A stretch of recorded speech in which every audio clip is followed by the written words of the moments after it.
we were, and I think even the media was looking at us like, what the hell are these guys doing, man? Like, they're playing the number one team in the country. They're 34. No, who cares? Yeah, we're out there joking and laughing around, laughing.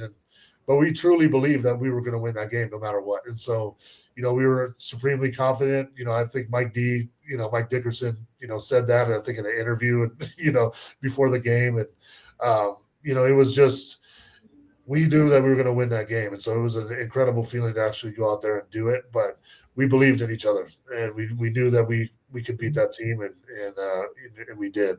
AJ, when did Miles come in and says, hey, Coach Olson, I want you guys to, and Rosbury, step out? And he kind of put together a little speech. He's like, hey, guys, this isn't about the coaches, it's not the program, it's not the managers, it's about us right now. And he had a pretty motivational speech. He's like, guys, we got the team that we need to be able to win.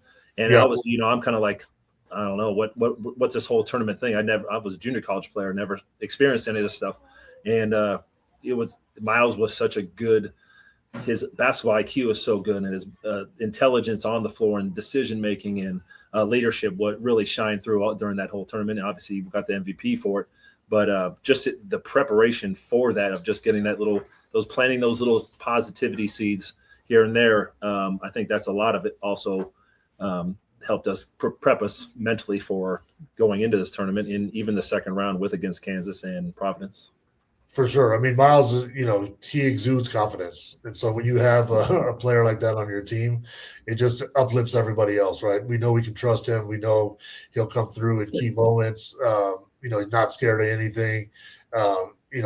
Cocky and arrogant. Like, you need that, as a leader on your team, because it makes everyone else feel like they can run through a wall too. And so, we have those players on our team. And so Miles, obviously – he'd been going to Final Fours, right, since he was a little kid. Like, that was his dream growing up, and so he'd had those experiences of being there as watching it as a spectator, and all those years. And now, he was in that position to help us try to get one for our own. And so Miles was an incredible leader, and so it was something that I'll always remember. And he just uplifted our whole team. And because going into the tournament, like, we were in the city of Tucson, like, we were being looked at as one of the worst Arizona teams ever before that tournament, because I think we had 9 losses. No Arizona team up to that point had more than 10 in Coach Olson's, era. And so if we had lost another game, I mean, we would have been 10 losses. But, fortunately, that didn't happen, and we were able to get it done. But, Miles was incredible during that entire run. And now we're the greatest team Arizona's ever had. I know the lineups, you may look at other rosters, and Pete Williams may disagree, Sean Elliott, Steve Kerr, Kenny Lofton, Gilbert Arenas, they may disagree, but best team ever. Prove us wrong. Prove us wrong. Steve Kerr doesn't have any basketball knowledge either, so I mean, there's a lot of internal competition for that. I love it. Stand up, though. We'll stand up for our 97 squad.